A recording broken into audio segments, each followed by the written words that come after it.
Morning. Hello there, it's me, thank you. Straight ahead, just remember your face covering the ferry. Oh yes, thank you very much. Thank you.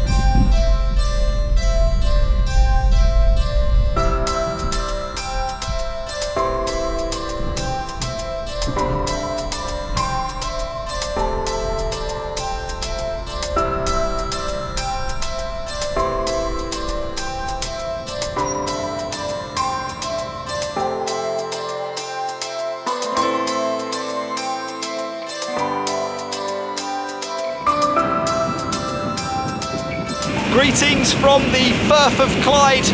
I have caught a ferry from Ardrossan in mainland Scotland and I'm heading across to Brodick on the Isle of Arran.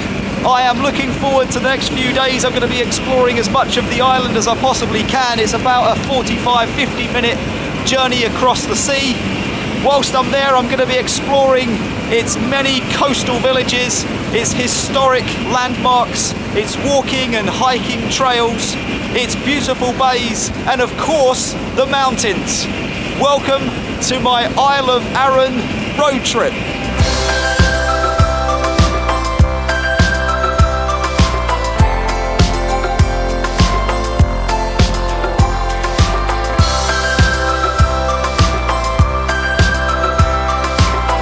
I have just stepped down a deck to try and escape some of the wind.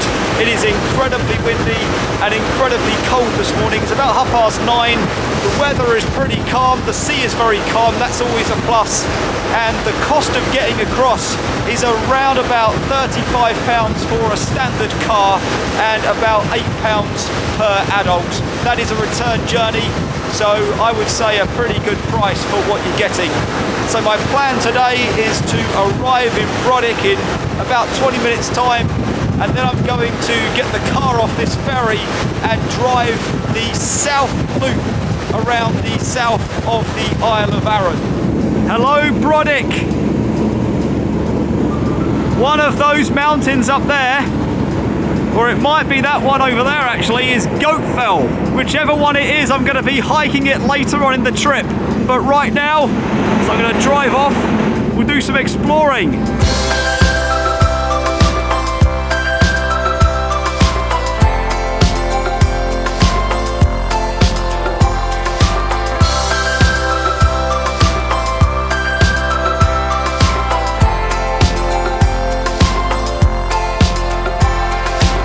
I have driven off of the ferry, I took an immediate left and I'm now walking along this beautiful sandy beach in the little village of Lamlash. I spotted it as I was driving through, as well as a beautiful bay area. You can see part of that behind me.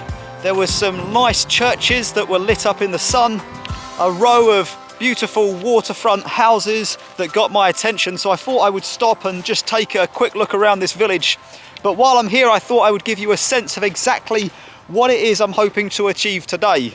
I am hoping to drive the South Loop, as I said earlier, which if you imagine the Isle of Arran to be in the figure of 8, or the roads anyway, then I'll be driving the lower portion of that figure of 8 today, which is the South Loop. So it should be really good. I'll be driving the North Loop tomorrow and doing plenty more things while I'm here, so check out the videos. I'm going to be making a few whilst I'm on the island. But for now, I think what I'm going to do is get back in the car and make a start on that South Loop journey. Let's see what I can find.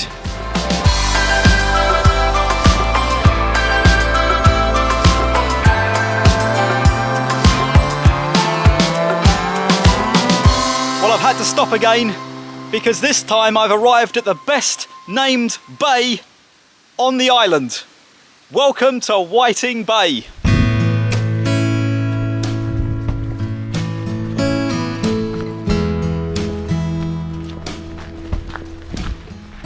Hiking up to something called Kingscross, which I believe is number 1, a great viewpoint, and number 2, the scene of some old Viking ruins. We'll see when we get there. I just walked through a little farmyard back there. The route has taken me up a pretty big hill, and now I guess I'm going to be going down that hill in this direction. But which way? Is it that way or is it that way? I'm going to go for this way.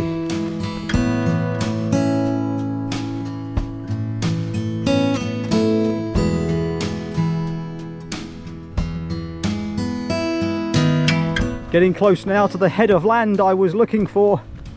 See these beautiful views all around. The weather changes so quickly. It is beautiful blue skies now where it was pouring rain when I left the car. And just at the top of this hill, there we go.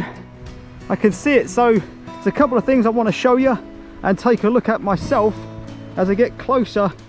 This mound of earth is a Viking burial mound. It is said to have the remains of not only Vikings but Viking ships.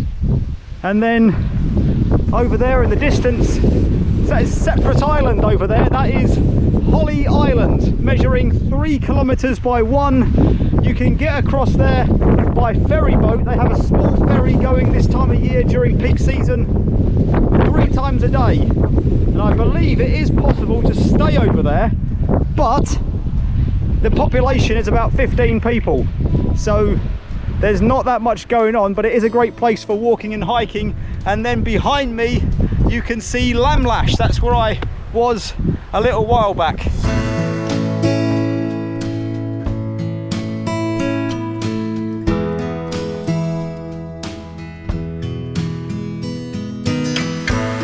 I am at the trailhead for Glenashdale waterfall.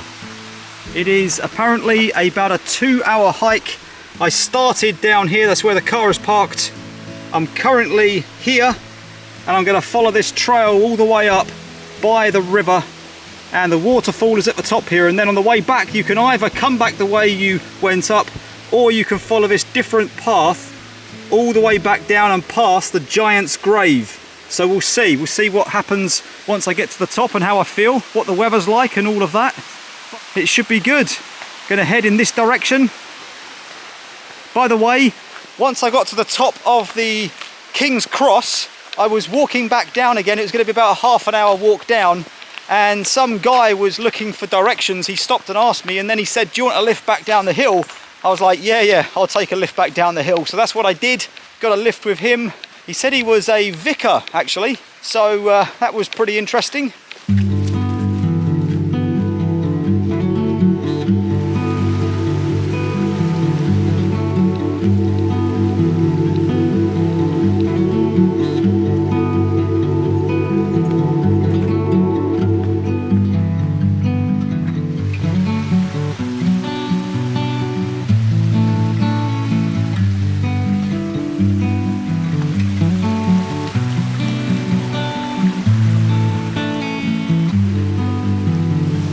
The ascent to the waterfalls is about 150 meters, so that is around about 470, 480 feet.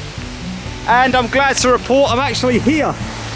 There is a viewing platform which I'm going to take a walk along, and wow, look at that coming into view now. Oh, it's a double waterfall. There we go, we've got the top one and then we've got another one down here. Together they fall about 140 feet. Wow, welcome to the Isle of Arran, that's for sure. Another signpost, this time for the giant's grave. So while I'm here, I'm thinking I may as well go and have a look, and hopefully I can learn a little bit about it when I'm there.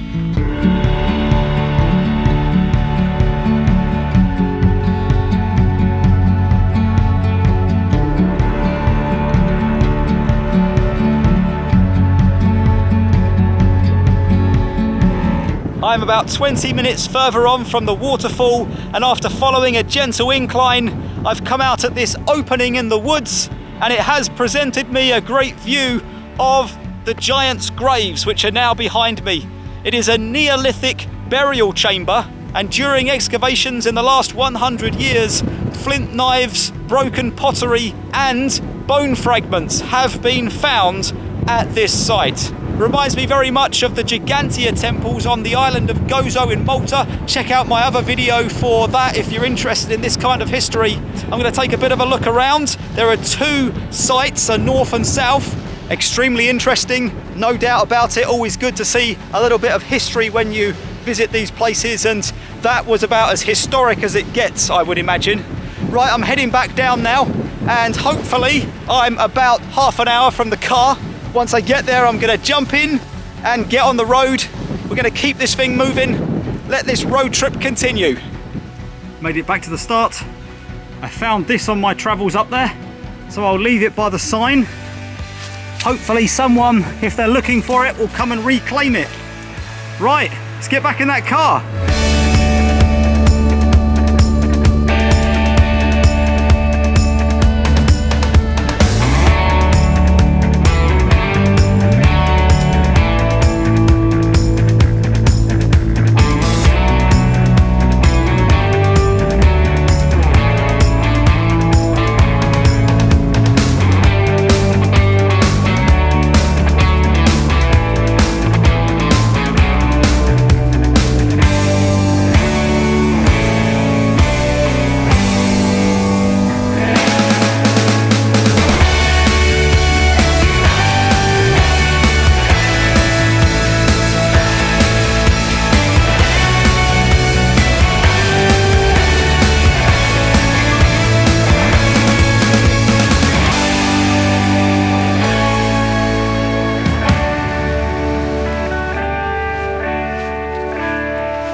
Thoroughly enjoyable ride around most of the South Loop. I am most of the way around now, and I've stopped at a place called Blackwaterfoot, and I'm currently walking along Blackwaterfoot Beach. Now, earlier on I told you that I would give you a little bit more information on the island itself, and I've been reading up. It is 167 square miles, that's 432 square kilometers. It's about 60 miles if you want to drive right the way around the circumference. That's about 90 kilometers. It has a population of around 5,000 people. There is a little stream here which I'll maybe cross. Here we go, on the boulders. And not only that, but the measurements of the island are about 20 miles by about 9 miles. So it's not a massive place. It is Scotland's 7th largest island. It is an outdoor lover's paradise, that's for sure. Lots to see and do. Okay, I'm going to continue my walk along the beach, and I'm hoping at the end here, about 45 minutes walk, is going to be an old castle.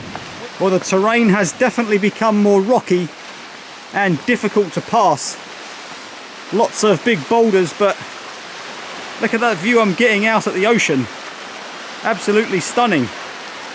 And then behind me, that's where I've come from. Behind me are these really impressive looking cliffs. Look at that. Partly saturated in the late afternoon sun. I'm still trying to find Doune Fort.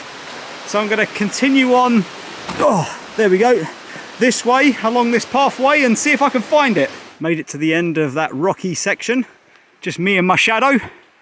To the right of me now are those cliffs, and I think this footpath, well, I hope anyway, is going to take me around the back of those rocky cliffs.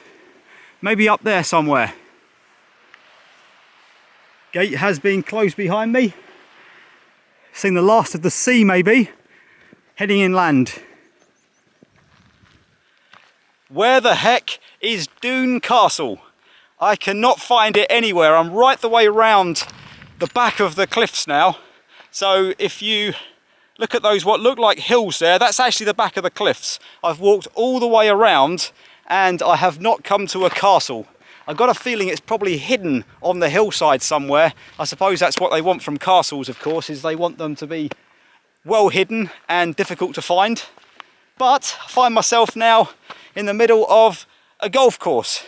So I'm going to try and weave my way around the golfers and head back towards the car park. It's turned into an absolutely beautiful evening.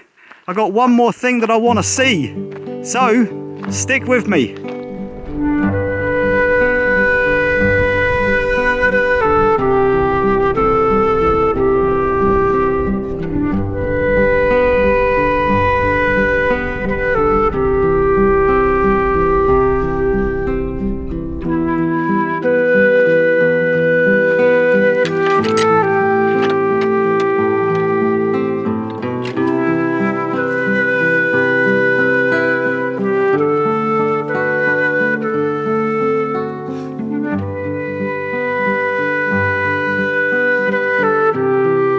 As is often the case, what I thought was going to be just a couple of minutes walk to come and see these standing stones has ended up turning into a 30-minute hike.